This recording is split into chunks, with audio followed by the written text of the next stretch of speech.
دنیا میں انسان مختلف چیزوں سے محبت رکھتا ہے، جائیداد سے، اولاد سے، والدین سے۔ یہ محبت انسان کو پیدا کہاں سے ہوتی ہے؟ یہ محبت کا جو ایک طریقہ ہے یہ کہاں سے آیا؟ اللہ تبارک و تعالی جب انسان کو پیدا فرماتے ہیں تو اس کے جسم میں مختلف قوتیں پیدا فرماتے ہیں۔ وہ قوتیں انسان کو دنیا میں مختلف کاموں پر آمادہ کرتی ہے۔ انسان غصہ کرتا ہے، ہنستا ہے، روتا ہے، انسان محبت کرتا ہے کسی سے، یہ دراصل ان قوتوں کا اثر ہوتا ہے جو اس کے جسم میں وہ قوت موجود ہوتی ہے، اور اسی قوت کی وجہ سے یہ انسان یہ اعمال سر انجام دیتا ہے۔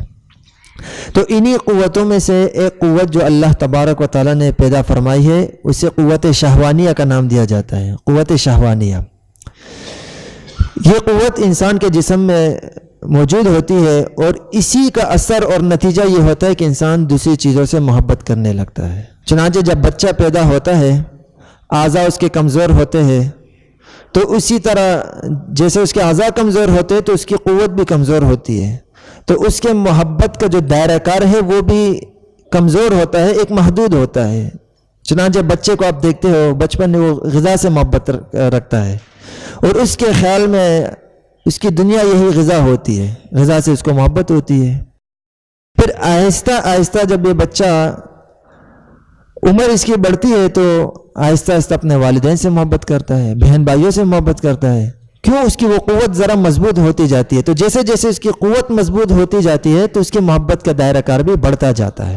پھر جب یہ بچہ لڑکپن کی طرف آتا ہے تو پھر اس کے قوت بھی مضبوط ہو گئی، سوچ کا معیار بھی بدل گیا، تو پھر اس اور چیزوں سے محبت ہونے لگتی ہے۔ اور جب یہ جوانی کی طرف آتا ہے تو اس کی یہ قوت بھی مکمل جوان ہو جاتی ہے۔ اب یہ جو قوت اللہ تبارک و تعالیٰ نے اس کے جسم میں رکھی ہے یہ سرکشی اختیار کرنے لگتی ہے۔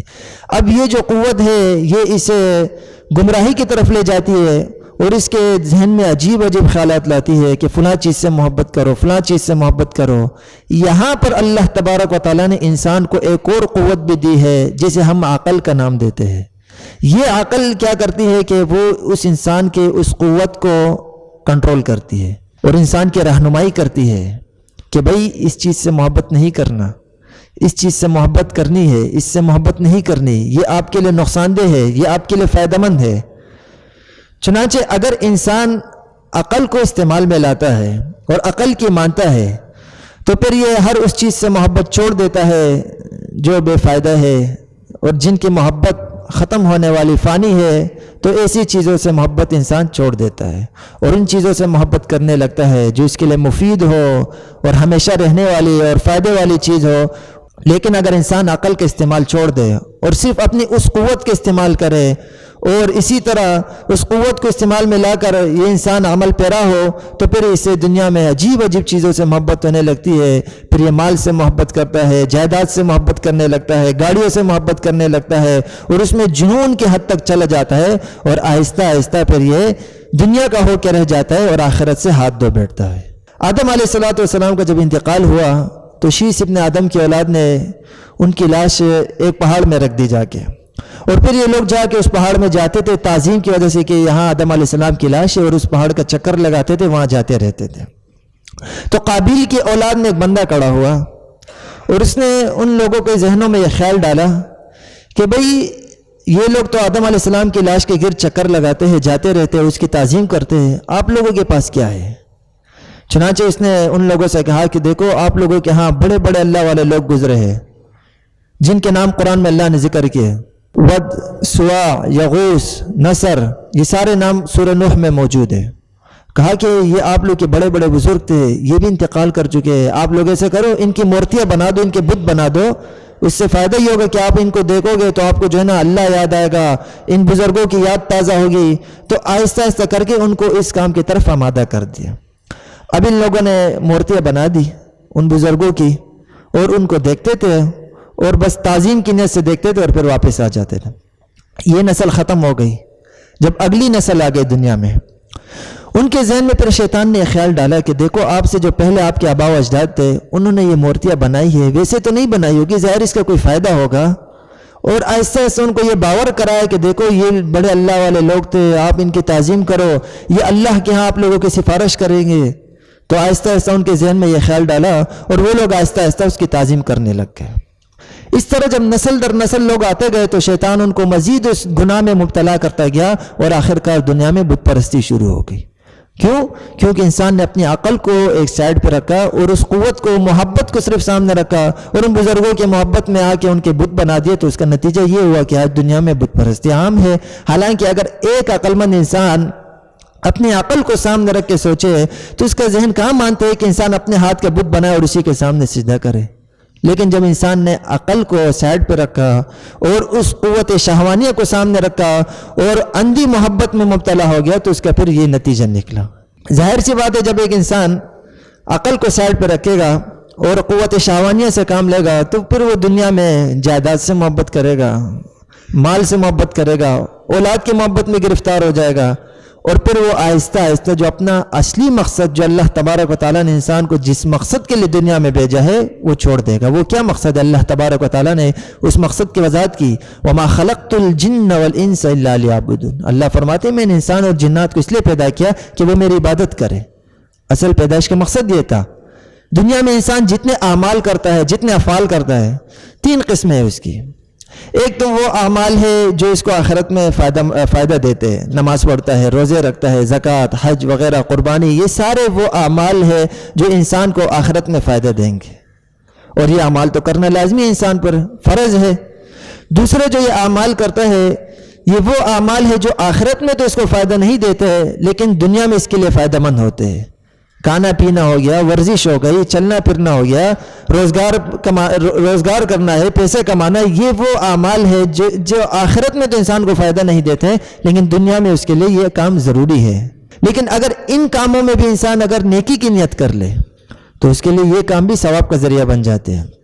ایک انسان ہے، مثال تجارت کر رہا ہے لیکن دل میں یہ نیت ہے کہ میں تجارت کر رہا ہوں تاکہ میں مال کماؤں، اس میں سے میں زکوٰۃ دوں، لوگوں کی جو ہے نا ضرورتیں پوری کروں، اللہ کا ایک حکم بجا لاؤں، میں مال اس لیے کما رہا ہوں تاکہ میں لوگوں کی کفالت کروں، تو یہ ثواب کا عمل بن جائے گا. وہی کام جو پہلے اس کے لیے مباح تھا اب اس کے لیے ثواب کا سبب بن گیا. جیسے علماء فرماتے ہیں ایک بندہ اپنے گھر میں روشن دان لگا رہے ہیں، مثال ہوا کے لیے ایک روشن دان کھولنا چاہتا ہے. اب یہ ایک جائز کام ہے، کر سکتا ہے، لیکن اسی کام کو اگر وہ نیت میں تبدیلی کر لے تو یہ کام اس کے لیے ثواب کا ذریعہ بھی بن سکتا ہے کہ بھئی میں روشن دان تو ویسے ہی کھول رہا ہوں، چلو یہ بھی نیت کر لے کہ اذان کی آواز اس سے آئے گی میرے گھر میں، تو وہی کام جو پہلے وہ اس کے لیے جائز تھا اب ثواب کا ذریعہ بن گیا. تیسرے قسم کے جو اعمال انسان دنیا میں کرتا ہے یہ وہ کام ہے جو نہ اس کے لیے دنیا میں فائدہ مند ہے نہ آخرت میں فائدہ مند ہے بلکہ اس کے ہلاکت کے لیے سبب ہے. وہ ہے صرف اپنی نفسانی خواہشات پورا کرنا اور لذات میں منہمک ہو جانا جس کا نہ دنیا سے کوئی فائدہ ہے نہ تعلق ہے اور نہ اس کا آخرت سے کوئی فائدہ ہے. اگر ایک بندہ مال کما رہا ہے، مال کمانا یہ کوئی معیوب نہیں ہے. میں نے آپ سے کہا بعض صورتوں میں انسان پہ فرض ہو جاتا ہے مال کمانا، انسان مال ضرور کمائے، لیکن جس چیز پہ ہم بحث کرنا چاہتے ہیں وہ ہے مال کی محبت، یعنی انسان کا مال کی محبت میں بالکل اندھا ہو جانا، یہ چیز شریعت میں جو ہے ناپسندیدہ ہے. کیونکہ اگر ایک انسان مال کمائے گا تو ظاہر سی بات ہے وہ مال تو اس کو خرچ بھی کرنا ہوگا. پھر اب اگر وہ مال کی محبت میں مبتلا ہو کہ ہر وقت مال کمائے تو پھر ظاہر سی بات ہے یا تو اس مال کے ذریعے سے وہ گناہ کرے گا، کیونکہ جس کے پاس جتنا مال ہوگا اس کو گناہ پہ اتنا زیادہ اس کو طاقت بھی اس کو گناہ پہ حاصل ہوگی، اس کے ہاتھ میں ہوگا گناہ کرنا. ظاہر ہے مال کے ذریعے وہ مختلف گناہ کر سکتا ہے. اسی طرح اگر وہ مال کمائے گا تو پھر اگر مال کے لیے اس کو کوئی مصرف بھی چاہیے، خرچ کرنے کی جگہ چاہیے، پھر وہ اسے اسراف کرے گا خواہ مخواہ. تو اس سے کیا ہوگا کہ اسراف جیسے گناہ وہ اپنے سر پہ لے لے گا. حالانکہ اسراف بھی شریعت میں بہت بڑا گناہ ہے. قرآن مجید میں اللہ تبارک و تعالیٰ فرماتے ہیں ان المبذرین کانوا اخوان الشیاطین، اسراف کرنے والے یہ شیطان کے بھائی ہے. یہ بہت بڑا گناہ ہے اسراف، جسے ہم اپنے ہاں کچھ سمجھتے نہیں ہے، حالانکہ قرآن میں اللہ نے فرمایا کہ یہ شیطان کے بھائی ہے اسراف کرنے والے. اسی لیے حدیث شریف میں آتے ہیں نبی علیہ الصلوۃ والسلام نے فرمایا حب الدنیا رأس کل خطیہ، دنیا کی محبت تمام برائیوں کی، تمام گناہوں کی جڑ ہے.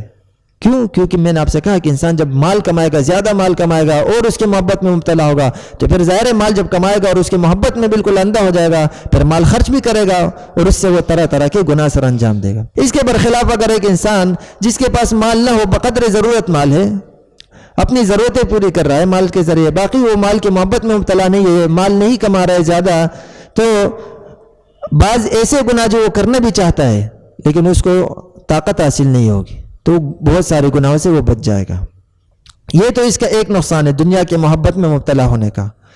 اور دوسرا نقصان اس کا یہ ہے کہ دنیا کی محبت جب کسی دل میں بس جائے تو پھر اس دل سے آخرت کی فکر، آخرت کی محبت نکل جاتی ہے۔ چنانچہ ترمذی شریف کی حدیث نبی علیہ الصلوۃ والسلام نے ارشاد فرمایا کہ جو بندہ اپنے دنیا سے محبت کرے گا تو وہ اپنی آخرت کو نقصان دے گا، اور جو بندہ اپنی آخرت سے محبت کرے گا تو وہ اپنی دنیا کو نقصان دے گا۔ نبی علیہ السلام نے فرمایا تم ترجیح دو اس زندگی کو جو باقی رہنے والی ہے اس زندگی پر جو ختم ہونے والی ہے۔ حدیث میں دو باتیں بتائی نبی علیہ السلام۔ ایک تو یہ بات معلوم ہوئی کہ ایک دل میں دو چیزیں جمع نہیں ہو سکتی، یا تو دنیا کی محبت آئے گی دل میں یا تو آخرت کی محبت۔ دوسری بات حدیث سے ہمیں یہ معلوم ہوئی، نبی علیہ السلام نے عقل مند لوگوں کو اشارہ دے دیا، فرمایا کہ اس زندگی کو ترجیح دو جو باقی رہنے والی ہے، بجائے اس کے کہ انسان اس زندگی کو ترجیح دے جو ختم ہونے والی ہے، جو فنا ہونے والی ہے، جو منٹوں میں ختم ہونے والی ہے۔ دنیا کی مثال علماء نے اس طرح بیان کی ہے کہ ایک بوڑھی عورت ہے، عمر رسیدہ خاتون، اور اپنے اوپر خوب بناؤ سنگار کرے اور اچھا لباس پہنے، خوشبو لگا لے، اور یہ راستے سے گزرے اور ایک نوجوان اس کی محبت میں مبتلا ہو جائے اور اس کے پیچھے چلتا رہے، چلتے چلتے یہ بوڑھی عورت ایک ایسی جگہ پہنچ جائے جہاں سے واپسی ناممکن ہو، اور وہاں پہنچ کر پھر اپنے چہرے سے دوپٹہ ہٹا لے، اور جب یہ نوجوان اس عورت کی طرف دیکھتا ہے تو اب نہ اس سے دل لگی کر سکتا ہے اور نہ اب وہاں سے واپس آنے کا کوئی راستہ بچتا ہے، اور نتیجہ پھر ہلاکت ہی ہے۔ یہ دنیا کی ایک مثال ہے۔ اور روایت میں بھی آتا ہے کہ حضرت عیسیٰ علیہ السلام کے پاس ایک دفعہ دنیا آئی، ایک بوڑھی سی عورت کی شکل میں بناؤ سنگار کر کے حضرت عیسیٰ علیہ السلام کے سامنے آئی۔ حضرت عیسیٰ علیہ السلام نے اس سے دریافت کیا کہ تیرے کتنے شوہر ہیں، تو نے کتنی شادیاں کی دنیا سے؟ دنیا نے کہا کہ میرے لاتعداد شوہر ہیں۔ فرمایا اچھا پھر ان شوہروں نے کیا تجھے طلاق دی یا مر گئے یا کیا نتیجہ نکلا؟ تو دنیا نے جواب دیا ان کو کہ نہیں، جب میں ان سے شادی کر دیتی ہوں تو پھر میں ان کو ذبح کر دیتی ہوں۔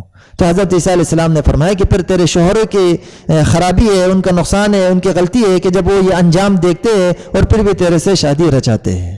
چنانچہ دنیا کی محبت اس بوڑھی عورت سے دی گئی ہے کہ جو بناؤ سنگار کر کے خوشبو لگا کے لوگوں کو اپنی طرف کھینچ لاتی ہے، اور جب لوگ اس کی محبت میں مبتلا ہو جاتے ہیں تو پھر یہ اس کو ذبح کر ڈالتی ہے۔ چنانچہ اگر آج ہم قبرستانوں میں جا کے دیکھیں کتنی خاموشی ہے، امیر بھی وہاں دفن ہے، غریب بھی وہاں دفن ہے، سردار بھی دفن ہے، مظلوم بھی وہاں دفن ہے، بادشاہ بھی دفن ہے، رعایا بھی دفن ہے، اور ہمیں یہ پیغام دیتے ہیں کہ دنیا کے محبت میں نہیں مبتلا ہونا، انجام کار سب کا یہی نکلے گا، سب کا جو ہے مکان ایک ہے، سب نے ایک ہی قبرستان کی طرف جانا ہے۔ قرآن مجید میں اگر ہم غور کریں، اللہ تبارک و تعالیٰ نے دنیا کی زندگی کا ایک بہترین نقشہ ہمارے سامنے رکھا ہے۔ فرمایا اعلموا، اے انسانو جان لو، انما الحیات الدنیا لعب ولہو، بے شک دنیا کی زندگی یہ تو کھیل کود ہے، ولہو، لہو کہتے بالکل بے فائدہ کھیل جس کا کوئی فائدہ بھی نہ ہو، وزینت، اللہ نے فرمایا یہ تو زینت کے ایک کام ہے،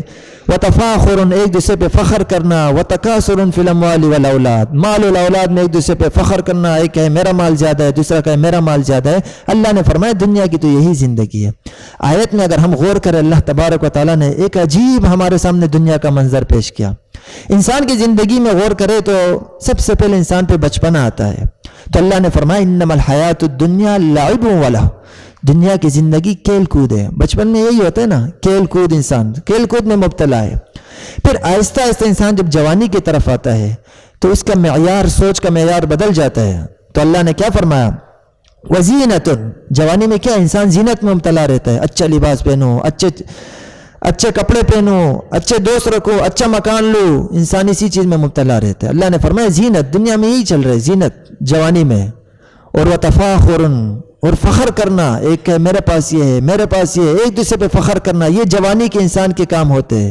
اور جب انسان بڑھاپے کی طرف آ جاتا ہے اللہ نے فرمایا پھر اس کا کیا عمل ہوتا ہے؟ وتکاثر فی الاموال والاولاد، پھر انسان جو ہے نا ایک دوسرے پہ فخر کرتا ہے، کہتا ہے میرا مال زیادہ ہے، میری اولاد زیادہ ہے، پھر انسان کا یہ مشغلہ رہ جاتا ہے۔ تو اللہ نے ایک بہترین نقشہ ہمارے سامنے پیش کیا۔ دوسرا، اللہ تبارک و تعالیٰ نے دنیا کی زندگی کی ایک مثال پیش کیا ہمارے سامنے، کمثل غیث اعجب الکفار نباتہ، فرمایا دنیا کی مثال اس بارش کی طرح ہے۔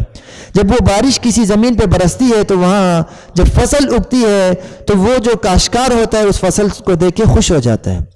فرمایا جب کاشتکار اس فصل کو دیکھتا ہے خوش ہو جاتا ہے، اور وہ فصل آہستہ آہستہ جب بڑھ جاتی ہے اور یہاں تک کہ نتیجہ یہ نکلتا ہے کہ وہ فصل آخر میں جا کے بالکل زرد ہو جاتی ہے اور آخر میں جا کے چورا چورا ہو جاتی ہے، اور پھر جب یہ کاشتکار اس فصل کی طرف دیکھتا ہے تو ہاتھ ملنے لگ جاتا ہے کہ یہ کیا ہوا۔ تو یہی مثال انسان کی زندگی کی، انسان کی مثال پودے کی طرح ہے۔ یہ پودا اگتا ہے، آہستہ آہستہ جوان ہو جاتا ہے، پھر بڑھاپے کی طرف جاتا ہے، اور آخر میں اس پودے کی طرح زرد ہو کے چورا چورا ہو کے انسان ختم ہو جاتا ہے۔ سورہ نازعات میں اللہ تبارک و تعالیٰ فرماتے ہیں کہ قیامت والے دن جب یہ لوگ حاضر ہوں گے اللہ کے دربار میں، کأنہم یوم یرونہا لم یلبسوا الا عشیۃ او ضحاہا، یہ لوگ یہ خیال کریں گے کہ لم یلبسوا، بھائی ہم تو دنیا میں ایک ہی رات رہے یا ایک صبح ہم نے گزاری ہے۔ یعنی انسان جب اپنی دنیا کی زندگی دے گا وہ تو یہی سمجھے گا کہ دنیا میں ہم لوگوں نے ایک رات گزاری یا ایک صبح گزاری، یہ تو کوئی زندگی نہیں تھی۔ انسان کی پھر یہ حالت ہو جائے گی۔ قرآن میں جا بجا اللہ تبارک و تعالیٰ نے دنیا کی یہ حقیقت واضح کی، وَإِنَّمَا الْآخِرَةُ هِيَ دَارُ الْحَيَوَانِ، فرمائے کہ زندگی تو آخرت کی زندگی ہے، لَوْ كَانُوا يَعْلَمُونَ، اگر یہ لوگ جان سکے۔